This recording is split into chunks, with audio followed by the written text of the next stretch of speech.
In punching, nothing happens without tools, and we've made some big improvements to the tool manager for version 22.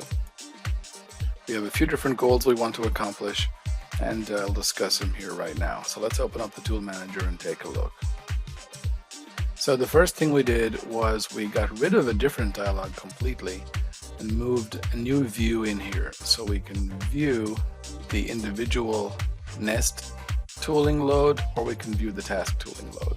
As you can imagine, on a large nest you might have different tools on each sheet, and so we provided a little bit of a cleaner way to view them right here.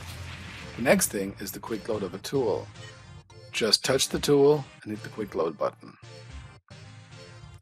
In the past you dragged the tool down, and you still can, but that was complicated and cumbersome and you could make mistakes. But now just highlight the tool, click the load button, done, just like that. You're in and you're out.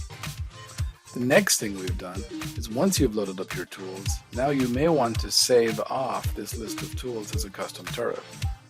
In the past, you couldn't really do that because SigmaNEST would overwrite your work when you close the dialog. But now you give it a new name, save it in your folder, and it's there for the next time you want to use it or on a different job. Really easy to do, good for the future.